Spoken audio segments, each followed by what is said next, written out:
아멘. 오늘 말씀은 요한복음 18장 28절로 40절까지의 말씀입니다.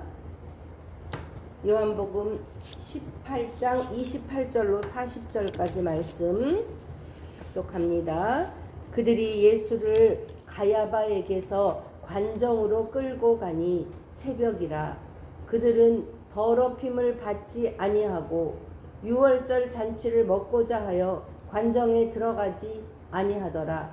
그러므로 빌라도가 밖으로 나가서 그들에게 말하되 너희가 무슨 일로 이 사람을 고발하느냐. 대답하여 이르되 이 사람이 행악자가 아니었더라면 우리가 당신에게 넘기지 아니하였겠나이다. 빌라도가 이르되 너희가 그를 데려다가 너희 법대로 재판하라. 유대인들이 이르되 우리에게는 사람을 죽이는 권한이 없나이다 하니 이는 예수께서 자기가 어떠한 죽음으로 죽을 것을 가리켜 하신 말씀을 응하게 하려 함이러라. 이에 빌라도가 다시 관정에 들어가 예수를 불러 이르되 내가 유대인의 왕이냐? 예수께서 대답하시되 이는 내가 스스로 하는 말이냐 다른 사람들이 나에 대하여 내게 한 말이냐. 빌라도가 대답하되 내가 유대인이냐? 내 나라 사람과 대제사장들이 너를 내게 넘겼으니 내가 무엇을 하였느냐. 예수께서 대답하시되 내 나라는 이 세상에 속한 것이 아니니라. 만일 내 나라가 이 세상에 속한 것이었더라면 내 종들이 싸워 나로 유대인들에게 넘겨지지 않게 하였으리라. 이제 내 나라는 여기에 속한 것이 아니니라. 빌라도가 이르되 그러면 내가 왕이 아니냐? 예수께서 대답하시되 내 말과 같이 내가 왕이니라. 내가 이를 위하여 태어났으며 이를 위하여 세상에 왔나니 곧 진리에 대하여 증언하려 함이로라. 무릇 진리에 속한 자는 내 음성을 듣느니라 하신대 빌라도가 이르되 진리가 무엇이냐 하더라. 이 말을 하고 다시 유대인들에게 나가서 이르되 나는 그에게서 아무 죄도 찾지 못하였노라. 유월절이면 내가 너희에게 한 사람을 놓아주는 전례가 있으니 그러면 너희는 내가 유대인의 왕을 너희에게 놓아주기를 원하느냐 하니 그들이 또 소리 질러 이르되 이 사람이 아니라 바라바라 하니 바라바는 강도였더라. 이는 살아계신 하나님의 말씀입니다. 오늘 저는 진정한 수치라는 제목으로 함께 은혜를 나누어 보려고 합니다. 이제 어제 말씀에서 우리는 베드로가 예수님을 3번이나 부인하는 말씀에 대해서 묵상해 보았습니다. 베드로는 실패했죠. 그런데 예수님을 부인하면서 다른 또 복음서에서는 저주까지 하면서 예수님을 그렇게 부인했는데 과연 그것이 베드로에게 실패였을까? 베드로는 그 수치와 실패 때문에 자신의 연약함을 깨닫고 끝까지 예수님 따르는 제자가 되었습니다. 그러므로 그의 인생에서 볼 때 그것은 수치가 아닌 훈련이었고 그것을 통과하지 못함으로 인하여 자신의 연약함을 알게 되었으니 그것이 진정한 실패였을까 한번 상고해 보았습니다. 오늘은 진정한 수치란 무엇인가? 누가 가장 수치스러운 자인가? 한번 오늘 말씀을 통하여 상고해 봅니다. 이제 그들이 안나스에게 데리고 가서 예수님을 신문했지만 특별히 예수님께 죄목을 찾지 못하자 가야바에게로 데리고 갑니다. 가야바는 그 당시 대제사장으로 가야바의 관정으로 끌고 갔다고 했습니다. 그랬을 때 그들은 더럽힘을 받지 아니하고 유월절 잔치를 먹고자 하여 관정에 들어가지 아니하더라 그랬어요. 이 유대인들에게 유월절은 너무나 소중한 절기이죠. 그래서 이 절기를 생명처럼 지키는 것입니다. 그런데 이제 곧 유월절이 다가오는데 유월절 전에 규례에 의하면 누룩이 든 음식도 먹지 않아야 하고 또 이방인과의 접촉도 하지 않아야 되고 그런 자신들의 율법을 지키면서 자신들은 거룩하게 하나님의 뜻에 따라 살고자 애쓰는 이 유대인들, 관정에 들어가는 유월절 전에 이방인의 뜰에 들어가는 이방인과 접촉하는 것은 죄가 되기 때문에 그 죄는 짓지 않고자 하면서 그들은 무엇을 하고 있느냐? 예수님을 십자가에 못 박는 가장 악한 일을 지금 하고 있는 거예요. 얼마나 아이러니합니까? 가장 악한 일을 하면서 자신들의 정결을 유지하기 위해서 이 작은 죄는 범하지 않으려고 하는 그들을 바라볼 때 마태복음 23장 24절 말씀, 마태복음 23장 24절 말씀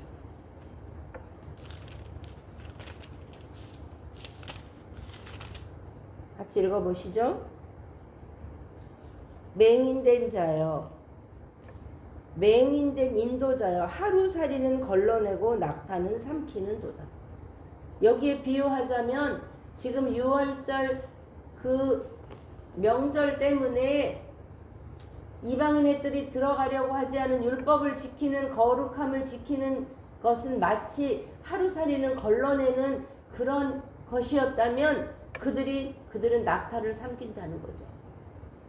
예수님을 죽이는 가장 큰 일은 하면서도 그건 아무렇지도 않은 거예요.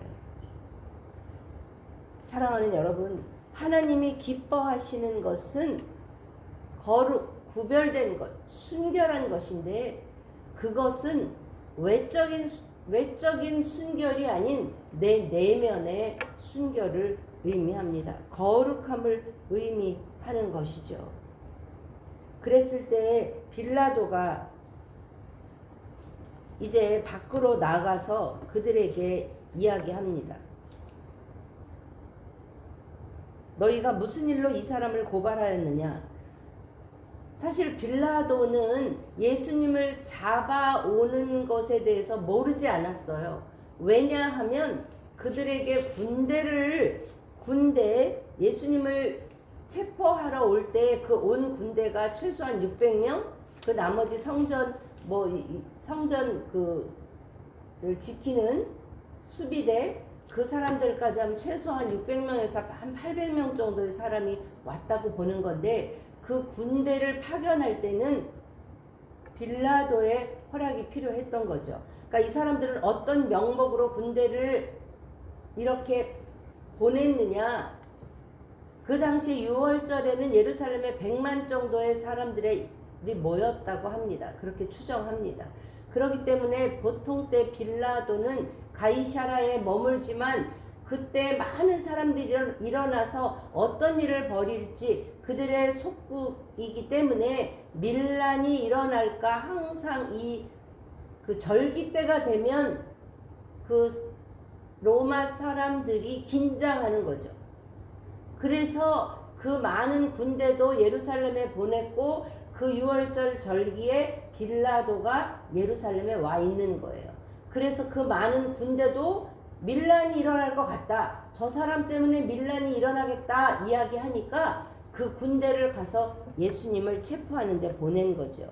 이제 그 사람을 데리고 오니까 그러면 무슨 일로 이 사람을 고발하느냐. 고발하려면 첫 번째 유대인의 그 재판 절차와 그 로마인의 재판 절차는 달라요. 유대인의 재판 절차는 증인이 먼저 내가 이 사람을 보았는데 이렇게 증인이 이야기하지만 로마의 이 법에 의하면 먼저 무엇 때문에 고발하는지 고발하는 내용이 있어야 되고 그 다음 앞에 피고인 앞에 고소인을 데리고 와서 고소인이 앞에 서서 고소 내용을 듣고 마지막으로 피고인이 변론할 기회를 주어야 이 재판이 성립되는 거예요. 그런데 지금 예수님을 고발한 피고인들은 들어왔어요? 안 들어왔어요? 법정에 안 들어왔잖아요. 그러면 근본적으로 이 재판은 성립될 수 없는 거예요. 왜냐하면 피고인 앞에 고소인이 서서 내가 이런 죄목 때문에 했다. 그러면 이 사람 변론을 들어야 되는 거죠. 그러니까 재판의 기본 원칙도 지켜지지 않으면서 예수님을 죽음의 길로 내모는 것이에요. 여러분, 이렇게 하지 않았어도 예수님은 십자가를 지고 가셔야 했어요. 광야에서 뱀이 들려야 하듯이 인자도 들려야 하리라. 예수님의 그 십자가의 죽음을 예수님은 끝없이 예고하셨고 마침내 주님은 그 길로 가셨어요. 그런데 그 일에 악한 일에 사용되는 이 사람들이 불행한 사람들인 것이죠. 이때 왜 고발하냐 그랬더니 들어오지 않고 이 사람이 행악자가 아니었더라면 우리가 당신에게 넘기지 않았을 것입니다. 이 사람은 악을 행했습니다. 이야기하는 거예요. 그랬을 때 빌라도는 그러면 너희가 보기에 악을 행하였으면 너희 유대인의 법대로 너희가 처형해라. 이 빌라도가 가장 염려하는 죄는 무엇이냐? 반역이죠. 그 당시에 속국으로 지배를 받고 있던 그 유대인들이 반란을 일으켜서 자신들의 통치력을 이제 무력화시키고자 하기 때문에 그것에 가장 민감한데 아무래도 그 반란을 일으키는 사람 같지는 않아요. 죄목이 무엇이냐? 반란을 일으키려고 합니다. 했으면 빌라도가 데려다가 질문하고 처단하였겠지만 여기서 그냥 행악자라고 하니까 그러면 너희 법대로 하라고 할 때 그들이 우리에게는 사람을 죽이는 법이 없습니다. 유대인들은 율법을 기준으로 사람들을 이렇게 재판하는데 그들이 보기에 사형에 처한다 하면 어떻게 하죠? 돌로 쳐서 죽이는 거예요. 그들의 방법은. 그랬을 때 우리는 우리에게는 사람을 죽이는 권한이 없나이다 이야기한 것은 32절 시작. 이는 예수께서 자기가 어떠한 죽음으로 죽을 것을 가리켜 하신 말씀을 응하게 하려 함이로라. 예수님의 삶은 하나하나 한 걸음 한 걸음이 바로 말씀하신 그 말씀을 이루려고 이 땅에 오셨기 때문에 그 말씀대로 이루어 가신 것입니다. 그랬을 때 이제 여러분 빌라도의 성품이 어떤가? 빌라도의 성품 말씀을 통해서 보시죠. 이때 너희 법대로 처리해 라고 하니까 유대인들 우리는 이 사람들을 죽일 권한이 없어요. 그러니까 다시 또 관정에 들어가서 이제 예수를 불러요. 그러면 이 빌라도가 그런 권위를 가지고 있으면 재판의 절차도 알고 있다면 너희들이 들어와서 이야기해, 고발해.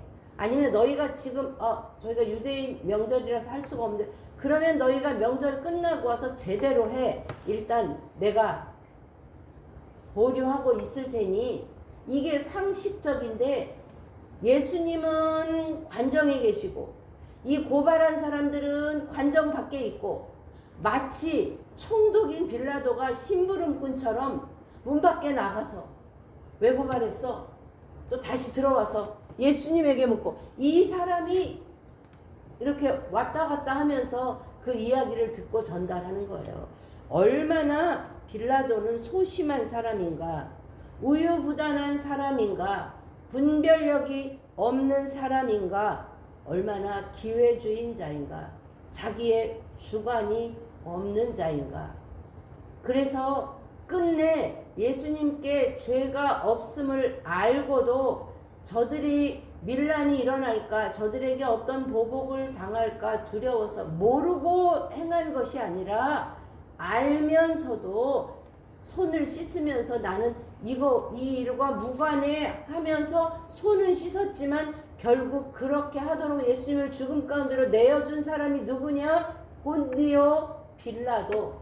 본디오 빌라도에게 고난을 받으사 그 죄값은 면할 수 없는 것이에요. 들어와서 예수를 불러 이르되 내가 유대인의 왕이냐. 이때 예수님이 우리 보통 같으면 그렇다 아니다라고 이야기할 텐데 예수님이 오히려 빌라도에게 질문을 하십니다. 너가 스스로 물어보는 거냐 아니면 다른 사람들이 말해서 나한테 물어보는 거냐. 이때 33절에 내가 유대인의 왕이냐 이렇게 물어본 것은 호기심도 있었겠죠. 그런데 정말 호기심으로 알고 싶어서 진짠가? 라는 마음보다는 경멸의 마음. 너의 지금 그 모습, 네가 유대인의 왕이면 지금 유대 사람들이 너를 왕으로 모시기는커녕 자기 법대로 처리하기는커녕 나에게 데리고 와서 너를 악한 자라고 하면서 죽여달라고 하는데 네가 왕이야? 이렇게 경멸하는 어조로 말했을 것이죠. 그랬을 때 빌라도가 도대체 네가 무엇을 했기에 나에게 이렇게 넘겼느냐. 우리 마태복음 27장 보시겠습니다. 마태복음 27장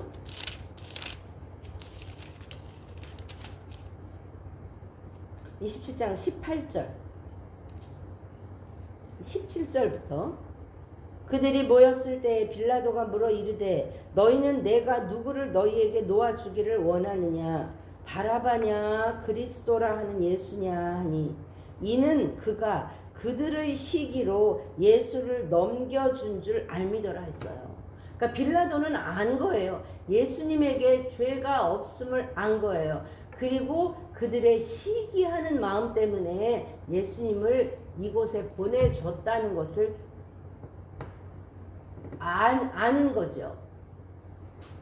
네가 무엇을 했느냐, 너의 죄목이 무엇이냐 한 거죠.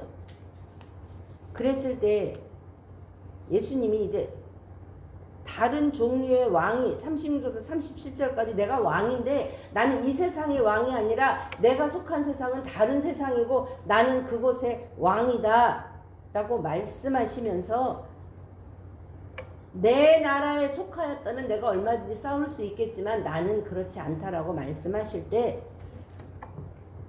빌라도가 이제 여기서 네가 왕이라면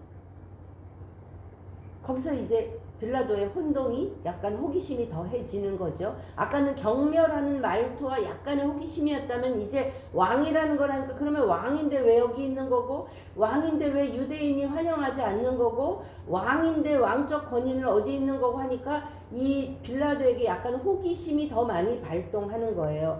그때 예수님이 무엇을 말씀하시느냐? 진리에 대하여 증언하려고 오셨다. 그리고 진리에 속한 자는 내 음성을 듣는다 하니 빌라도가 이르되 진리가 무엇이냐라고 더 호기심을 갖는 거예요. 그런데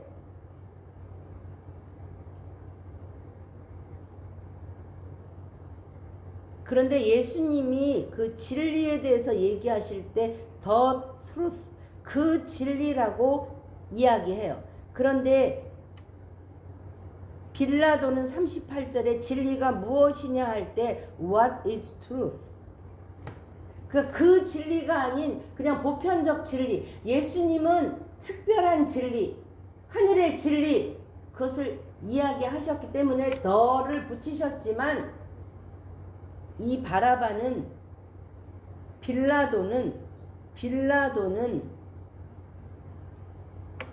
그 진리가 아닌 보편적 진리에 대해서 약간 호기심을 갖는 거예요. 그런데 여러분 보세요. 그것에 대해 진리가 무엇이냐라고 물어봤으면 어떻게 돼요? 거기에 서서 예수님이 진리에 대해서 무엇이라고 말씀하시는지 이 말을 들었어야 되는데 진리가 무엇이냐 하고 이 말을 하고 다시 유대인들에 나가서 나는 죄를 못 찾았다 하잖아요. 그러니까 이 빌라도의 마음 안에 진정으로 진리에 대해서 사모하는 마음이 있었다면 어떻게 해야 돼요? 거기서 잠깐 멈춰서서 그 진리에 대해서 예수님께 들었어야 하잖아요. 사랑하는 여러분, 우리 안에 빌라도의 모습은 없습니까?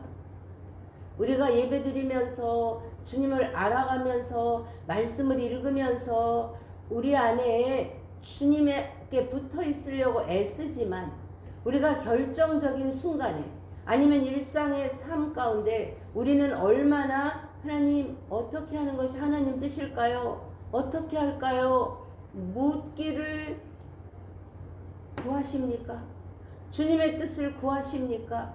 진리를 구하십니까? 하나님 어떻게 할까요? 하고 그저 내 마음대로 하십니까? 저는 오늘 말씀의 제목을 진정한 수치라고 했어요. 예수님이 십자가를 지시는 것은 인간적으로 보면 너무나 수치스러운 일이죠. 어제 말씀에 보면 아랫사람 중 하나가 예수님을 손으로 쳤다 그랬어요. 아마 손으로 쳤다는 것은 어디를 친 것이냐, 얼굴에 뺨을 때렸다는 그런 의미일 것입니다. 많은 사람들의 조롱과 멸시를 받으며 이 땅에 수치를 당하셨지만 그분은 그 수치 당하고 십자가를 지시는 것이 영광이요 그분의 사명이요 이 땅에 오신 목적이요 우리를 살리기 위한 죽음과 수치인 줄 믿습니다. 그런데 정말 수치스러운 사람은 누구냐? 자신들의 율법을 지키기, 내가 알고 있는 그저 하루살이 같은 율법을 지키기 위하여 참 진리와 생명으로 오신 예수님은 죽음의 법정에 내주고 나는 율법을 지키기 위하여 그 법정에 들어가지도 않으면서 나는 괜찮아, 나는 고상해, 나는 율법을 지켰어, 나는 죄인이 아니라고 말하는 그 유대인들이 정말 수치스러운 자입니까? 그들이 정말 진정한 수치 가운데 있는 자가 아니겠습니까? 또한 빌라도는 어떻습니까? 빌라도는 죄가 없다는 것을 알면서도 자신이 선택할 것을 선택하지 못하는 사람들의 반응 또는 자신의 권력 또는 천지를 분별하지 못하는 그 분별치 못하는 어리석음과 미련함과 우유부단함 때문에 결국 죽음에 내어주는 그 빌라도가 참으로 수치스러운 자가 아니겠습니까? 그때 빌라도가 한 가지 꾀를 생각해내요. 왜냐하면 이 예수님을 살려줘야 되겠는데 그냥 살려준다고 하면 이 많은 유대인들이 그냥 있지 않을 것 같으니 결국 이곳에서 밀란이 일어나면 나의 책임으로 올 것 같고 잘못하다가는 내가 이 자리에서 밀려날 수도 있는 그런 위협을 느끼니 내가 방법이 하나가 있는데 유대인의 명절에 죄수 하나 놓아주는데 내가 그러면 그래 죄수라는 거 내가 인정해 줄게. 그런데 내가 그걸 놓아줄게 했더니 유대인들이 격렬하게 저항하죠. 바라바를 놓아달라. 바라바는 오늘 본문에서 강도라고 나왔지만 다른 본문에서는 반란자, 정확히 얘기하면 밀란을 일으키고 주도하면서 살인한 자, 다른 공간복음에서는 살인한 자라고도 나와요. 그러니까 유대의 그 로마에 저항하기 위해서 반란을 일으키면서 사람도 죽이고 군인을 죽였을 수도 있고 등등. 그래서 밀란을 일으킨 자였는데 바라바라는 이름은 무엇이냐? 바라바.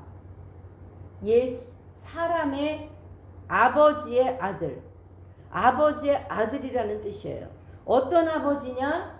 바로 너는 너희 아비 마귀에게서 난 세상에 속한 아버지, 마귀에게 속한 아버지, 그 살인한 자, 그 바라바는 놓아주고 하나님의 아들, 하늘에 속한 자, 진리 대신 예수님은 십자가에 못 박는 것이죠. 사랑하는 여러분, 하나님의 나라는 이 세상에 속한 나라가 아니고 예수님이 십자가에 달려 죽음으로 세워지는 나라인 줄 믿습니다. 그것이 하나님의 뜻이고 그 뜻을 따르는 것이 바로 예수님의 사명인 줄 믿습니다. 우리의 성정으로는 받아들이기가 쉽지 않지만 우리는 예수님의 나라, 하나님의 나라가 내가 하나님을 따라간다고 하면서 이것이 하나님 나라의 가치로 볼 때 어떠한가, 하나님 보시기에 어떠한가 보다는 내가 하나님을 따라가지만 하나님께도 인정받고 세상의 관점으로도 내가 성공받고 인정받기를 원하는 거예요. 예수님은 분명히 팔복에 대해서 이야기하시는 그 8가지 복의 개념이 세상의 성공과 여러분 어떠한 관련이 있습니까? 그것은 세상의 개념과 충돌하는 거예요. 그렇다고 저는 여러분에게 예수님 믿음으로 우리가 이 땅에서 다 안 되고 다 망하고 다 실패하고 다 가난하게 살고 그런 의미가 아니에요. 하나님 나라에 속한 자는 우선의 가치가 하나님 나라 가치관이어야 하고 그러기 위해서 세상과 구별되어서 사람들이 보기에는 필경 그 길은 망하는 길이라 보일지라도 하나님 보실 때 그 길이 옳다고 말씀하시면 그 길을 따라갈 수 있는 진리가 우리 안에 있어야 한다는 것이죠. 그래서 우리가 그 길을 따라갔을 때에 세상으로 보기에 세상의 성공과도 일치할 수 있겠으나 대부분은 그렇지 않다는 거예요. 왜? 하나님 나라의 가치와 세상의 가치가 충돌하기 때문에 그러합니다. 사도행전 14장 22절은 그렇게 이야기합니다. 우리가 하나님의 나라에 들어가려면 환난을 겪어야 하리라. 이 환난이 다른 말로 말하자면 고난도 되는 거고요. 환난이 다른 말로 말하자면 하나님이 주시는 훈련, 시험, 테스트도 되는 거고요. 이 환난이 다른 말로 말하자면 나의 십자가인 것이죠. 제가 말씀드렸어요. 우리는 예수님은 우리에게 어떤 환난을 통하여서 우리를 테스트하시지만 마귀는 그것 우리를 넘어뜨리려고 유혹하면서 템테이션 하는데 우리가 이것을 끝까지 예수님 붙들고 통과한다면 물론 날마다의 성공을 의미하는 건 아니에요, 여러분. 베드로처럼 넘어질 때도 있는 거예요. 그러나 그 넘어지고 나의 수치스러움, 나의 연약함, 부족함을 보며 내가 그래도 끝까지 예수님 붙들고 가는 이것이 나의 간증이요 테스트모니가 되는 것이죠. 사랑하는 여러분, 진정한 수치가 무엇일까요? 예수님이 당하신 수치 맞아요. 그런데 예수님은 그 영광을 바라보시며 기쁨으로 그 길을 걸어가셨어요. 인간으로서는 너무나 큰 고통과 피하고 싶으신 길이었지만 예수님 끝까지 그 사명 감당하고 가셨다는 말이죠. 그렇다면 여러분, 우리 각자에게 주신 하나님께서 이 땅에 우리를 보내실 때 우리에게 주신 그 사명, 그 십자가, 고통, 훈련, 환난, 그것 또한 우리가 수치가 아닌 그 길을 지나며 하나님 우리를 거룩히 구별하셔서 하나님 백성으로 삼아 주셨으니 이미 하나님 나라 백성이 되었으니 요한계시록 말씀처럼 새하늘과 새 땅을 사모하며 살되 오늘 이 날이 주님과 함께하는 나에게 새 날이요 새 힘이요 새 생명 되어서 진정한 수치를 면하고 영광의 길에 참여하는 저와 여러분 되시기를 주님의 이름으로 축복합니다. 아멘. 기도